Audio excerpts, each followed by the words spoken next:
Look like a butterfly. This is from 2005, when I was in the second year of my bachelor's degree. I'm almost 27 years old now, and I'm around 5'1" and weigh 41 kgs.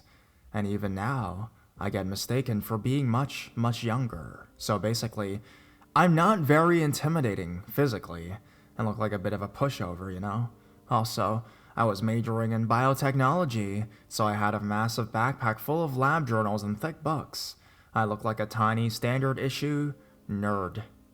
I'm from India, where sexual harassment on the street is pretty much a given for women every day. The attitude here, much like a lot of places in the world, is usually to teach women not to invite attention instead of dealing with culprits. Not generalizing as a whole, but even in cities like Mumbai, women are encouraged to not make too much of a fuss. Try to make yourself invisible in public spaces, especially when you're on the public transport, and if they come across harassment, most women just sigh and move on with life.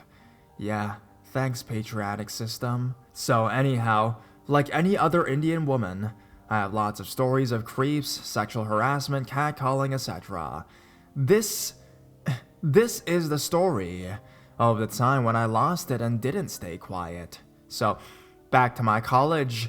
My college was a bit far from the railway station, and the usual system was to share a auto rickshaw with 2 other people and split the cost.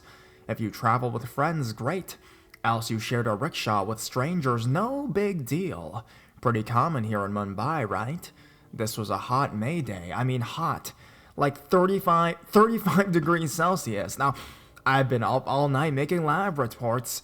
I just traveled in a crowded train. My backpack is heavy and the sun is beating down mercilessly. I am in no mood to take shit from anybody right now, so I get into an empty rickshaw and the driver waits for 2 other passengers. The one who sits next to me in the middle is a man in his 60s, and the other who soon gets in looks like another student. The driver starts the vehicle. Man next to me smells like Beetlejuice from the tobacco he's chewing, and I cannot stand it. Oh well. Not long now, a few minutes later, he spreads his legs wider, causing me to feel constricted. This is annoying, but I guess a common feature of traveling with men in this country. Now, a couple minutes later, I feel like hand casually brush against my leg. Okay, maybe an accident. Must be an accident, right? Nope. It happens again, and this time it feels more deliberate. I move closer to the edge of the seat to put a bit more distance between us. He slides closer, and this time, he discreetly brushes his hand against my breast. What the fuck? I now deploy the secret weapon in any woman's arsenal. I put my backpack between me and him, and look at him daggers. Get the message, creep?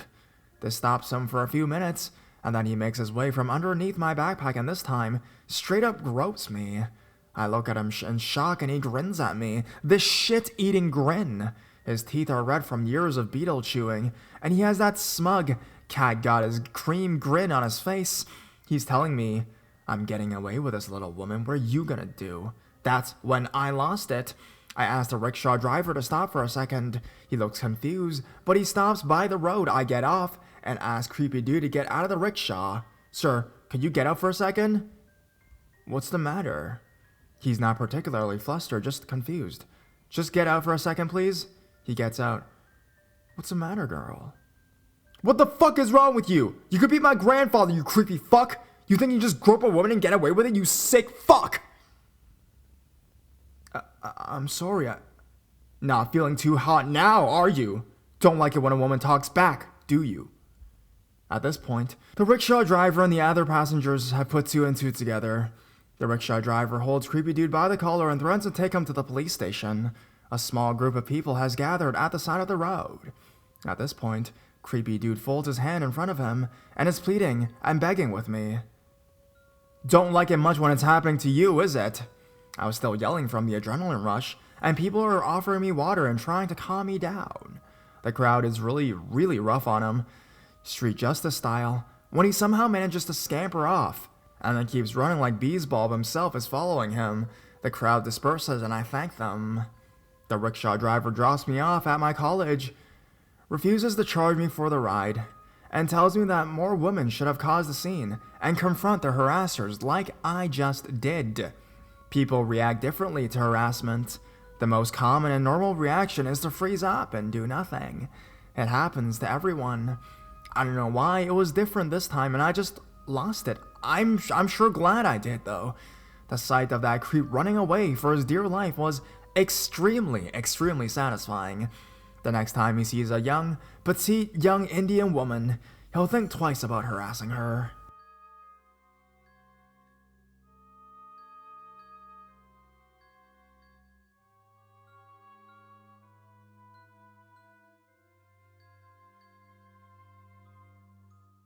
Laxman the asshole. I found some place to share the sad things I know, so I'm here to share some. My last post was about this horny, sexually repressed guy that keeps stalking me, but nothing has happened so far. The only escalation was that he had been sending kids for the past 2 days who keep looking out for me, same guy lurking at the periphery of my neighborhood, but I try not to be bothered by it. This, however, is something more serious. I don't remember this because I was very small at the time, but my parents mentioned this some years ago. There is this guy who lived 2 houses down from my house. His name is Laxman. Now, since I was a kid, this guy has creeped me out like nobody else. If, even now, I even ever see him anywhere, I look away and ignore him, but I can feel his eyes wandering over my body. I don't know how to explain this, but that disgusting, lecherous gaze is just, you can feel it. I think other girls must know what I'm talking about. In India, there's this tradition. It's called a dowry system. Now, according to this tradition, when a girl gets married off to a guy, the girl's family is supposed to give the guy's family money, jewelry, clothes, and other valuables. It is illegal, but that does not stop people from doing it. What happens is, if the girl's family does not give enough money, etc., the guy's family abuses her, verbally, emotionally, physically. Most families that accept dowry are guilty of abuse. It's sick, but that's how people are. Families in India don't even talk about abuse or anything with others, and try to hide it as much as possible. Women sometimes don't even talk to their husbands if their mother-in-laws are abusing them. So, to the story. Laxman is a creepy, horny guy who ogles at women, like most fucked up Indian traditional families. Laxman's family also believed in the tradition of dowry. Laxman married a woman who was the mother of his children, but Laxman also had a mistress. Laxman was also a loser and would need money from time to time. Now, he was such a great loser that he expected the girl's family to give him money. Patriarchy at its finest. The girl's family did give Laxman the money, but sometimes if the girl's family did not have money to give, they gave a little less money, but they did. But whenever they gave Laxman less money, he beat his wife. One day, Laxman had a fight with his wife, a loud one. People in the neighborhood heard it, cursing and yelling, etc. After a while, screams were heard. Loud, painful screams. Someone begging for help, in pain. I wasn't told this, but I'm guessing people did try to save her, but Laxman's wife was burnt to death. They say it was an accident. She got fire while cooking and she was burnt to death. I don't know what the police investigation said, but if you know anything about India and its government and its politics, you know. There isn't much hope there. If and ever Laxman visited my home, my father asked me and my mother to not greet him and stay in another room. Once when I was younger, he had tried to use his thuggery to make people vote for a specific party in the elections. That party lost. He even tried to represent a party for my ward. He lost. People are afraid of him, but behind his back, everybody dislikes him. He moved in with his mistress in an apartment near his old house. He still has kids from his first wife. I don't know much about his family, but people just stay away from him, unless they're that kind of people.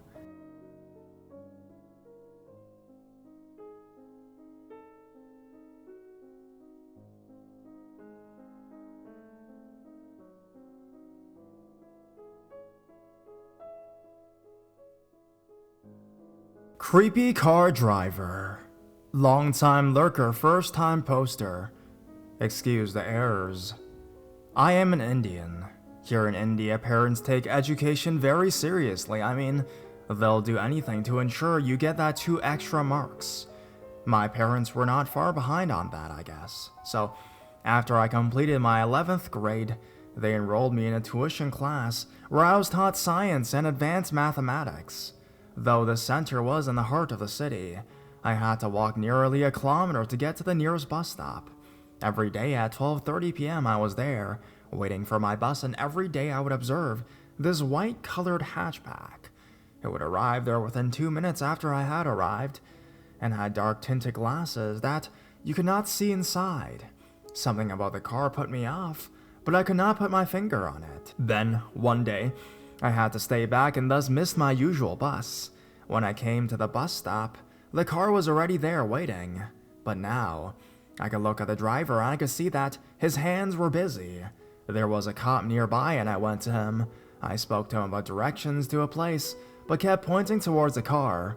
The driver immediately started the car and sped away. Haven't seen him since. So yeah, creepy driver from my hometown. Let's not meet.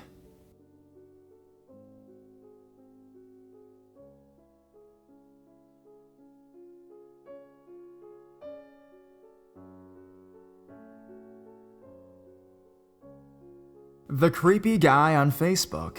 Alright, a little background information first.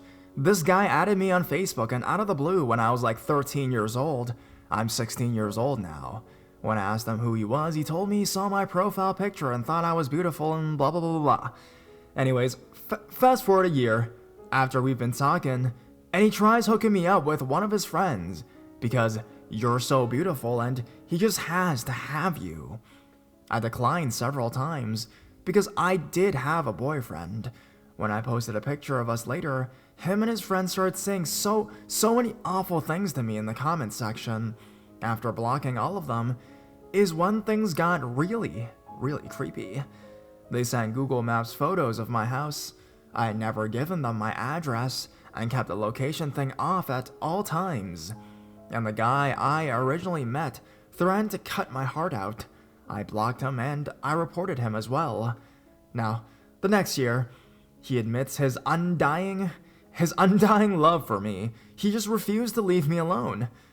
I finally just got rid of my Facebook altogether, and honestly, plan on making a new one instead, where I don't have to deal with this guy and maybe even a new profile pic. So, creepy guy all the way from India. Let's not meet.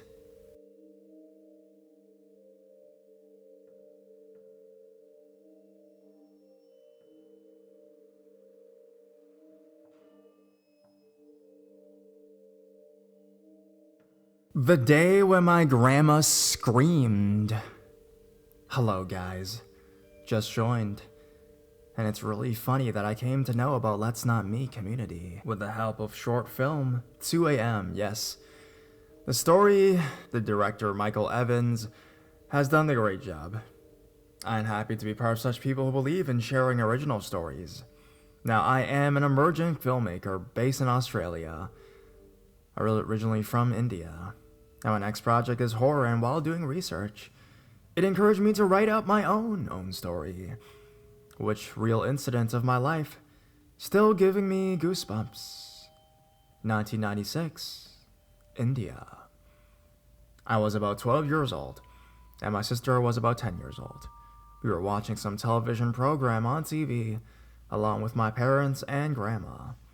Also, we used to live in a joint family, so my uncle and auntie were there too. It was summertime, and I was enjoying a nice fresh watermelon. I don't remember what exactly was on the TV, but it was some, soap opera or woman-oriented TV drama. And the scene was some kind of emotional scene between mother and daughter. Suddenly, my grandma screamed very badly, and it freaked out everyone in the room. My watermelon jumped up in the air along with me, and the heart started pounding like everything. I was too scared and ran towards the corner of the room. My father and uncle were shocked too, but they went near to my grandma, who, at that moment, started crying. She cried like a little girl. Her voice and body language were changed too.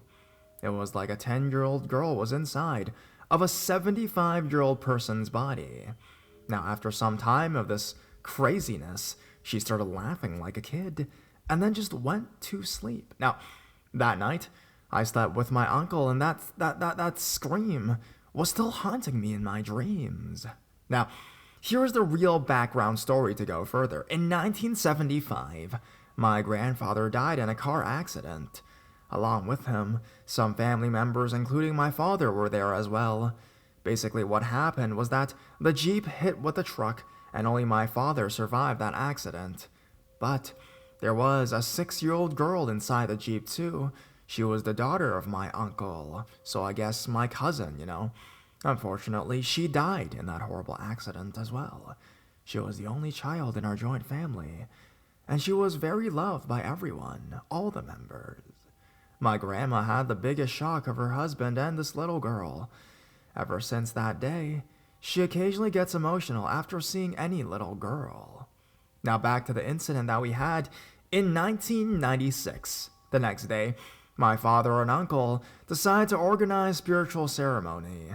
This is a tradition in India, especially in Hindu culture. People who died at a young age comes out a spirit in someone else's body and demands for a marriage. They should choose such family member whom they were close with.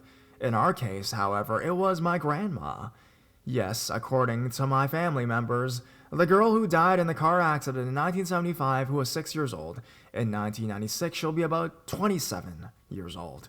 So, in that order, the next action was to perform Hindu ritual for marriage. So, we organized a wedding event and invited some family members to come as well. But you will be surprised to know who was the bride. It was a cow. Another reason why Hindu believe cow as a god, I guess. I was surprised to see this whole ordeal. The cow was tied up with a tree, and after hours and hours of chanting, everything was finished. My grandma again screamed and in childish voice said, "I'm married now, and will go to my own home. Wish me luck for life." People cried. And then, nothing happened for 1 week.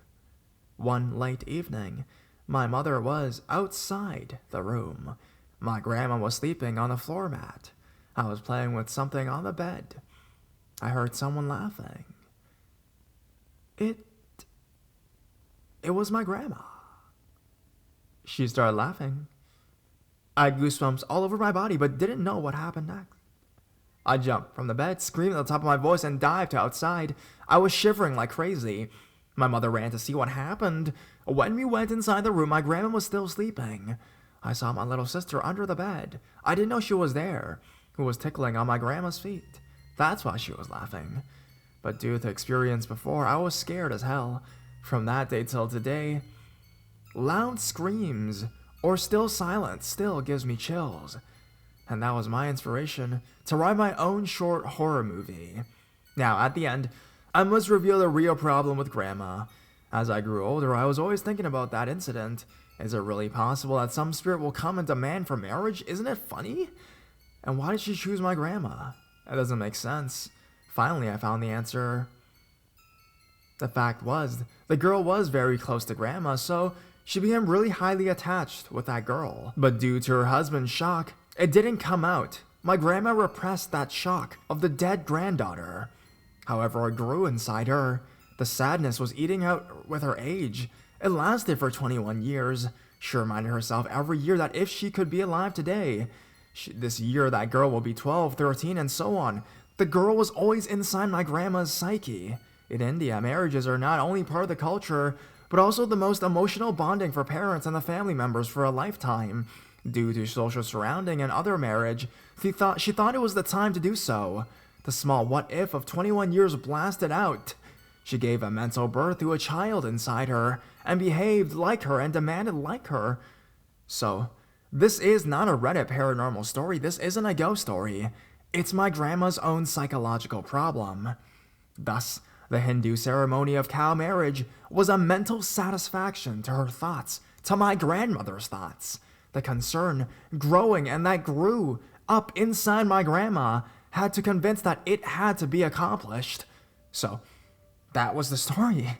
It's not a horror movie. It's not even a ghost story, It's a mental illness. She's approaching 200 and still healthy these days, I guess. She's felt a lot better now. It's just a time and proven experience of love, I guess, if you feel for someone. Could be animal or human, though they might not physically exist still. But that bonding of love does miracles with the brain. I must be honest, that above is a true experience of my life. May my grandma live forever. Thanks for reading.